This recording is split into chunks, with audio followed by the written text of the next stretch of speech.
नमस्कार दोस्तों। आज मैं आप लोगों को योजना आयोग के बारे में बताऊंगा और 2 मिनट में मैं इसकी सारी बातें आपको बता दूंगा बिना समय बर्बाद किए।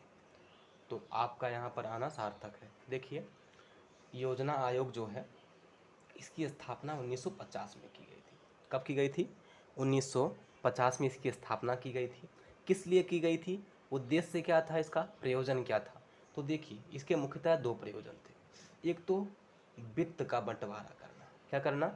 वित्त यानी धन का बंटवारा करना। कहाँ बंटवारा करना?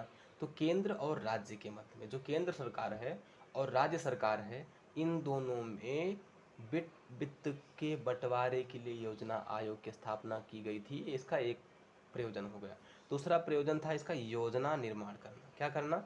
योजना निर्माण करना। योजनाओं का निर्माण करना भी इसका दूसरा प्रयोजन था।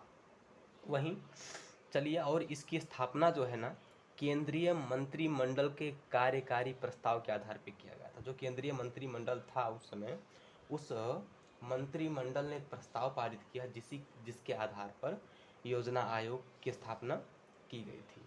आपके मन में प्रश्न होगा, क्या सर ये संविधान में इसका उल्लेख किया गया है? तो मैं कहूँगा नहीं, इसका उल्लेख संविधान में नहीं किया गया है, इसलिए गैर संवैधानिक निकाय है। ठीक है, याद रखिए, जिसका संविधान में उल्लेख होता है वो संवैधानिक निकाय होता है, और जिसका संविधान में उल्लेख नहीं होता है वो गैर संवैधानिक निकाय होता है।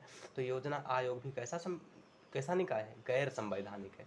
साथ ही साथ में ये भी याद रखिए कि इसके द्वारा जो निर्णय लिया जाता है ना, वो परामर्श मात्र होता है, अर्थात ये बाध्यकारी नहीं होता है। ये परामर्शदात्री सभा है। ठीक है, ये परामर्श दे सकती है, तो कह सकते हैं ये गैर संवैधानिक और परामर्शदात्री निकाय भी है। चलिए, इसके संरचना के बारे में देख लेते हैं हम लोग। संरचना की बात की जाए तो इसका एक अध्यक्ष होता है।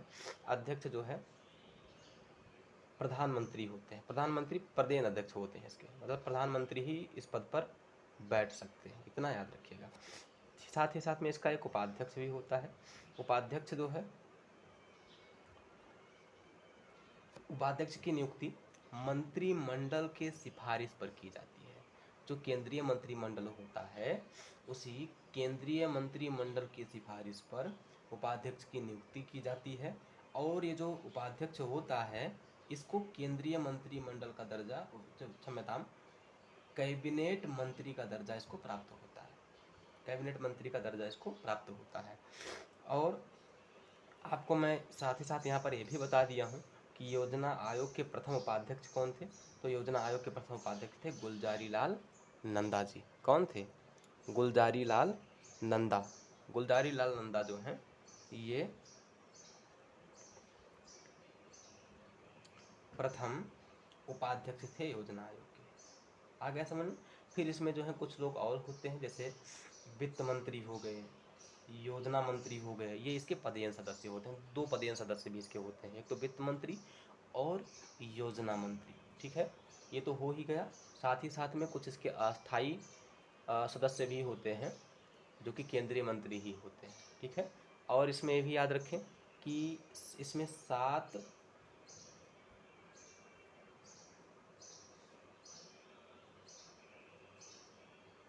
पूर्णकालिक सदस्य होते हैं। इसमें 7 पूर्णकालिक सदस्य भी होते हैं।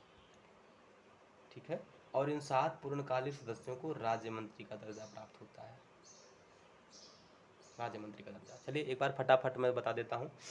1950 में इसकी स्थापना की गई। किस लिए की गई? तो वित्त के बंटवारे के लिए और योजना बनाने के लिए। वहीं केंद्रीय मंत्रिमंडल के कार्यकारी प्रस्ताव के आधार पर इसकी स्थापना की गई थी। गैर संवैधानिक निकाय है, परामर्शदात्री निकाय है। इसका पदेन अध्यक्ष पीएम होता है। उपाध्यक्ष जो है मंत्रिमंडल की सिफारिश पर नियुक्त किया जाता है, जिसको कैबिनेट मंत्री का दर्जा प्राप्त होता है। गुलजारी लाल नंदा जी प्रथम उपाध्यक्ष थे। वित्त मंत्री और योजना मंत्री जो इसके पदेन सदस्य होते हैं। 7 पूर्णकालिक सदस्य भी इसमें होते हैं, जिनको राज्य मंत्री का दर्जा प्राप्त होता है।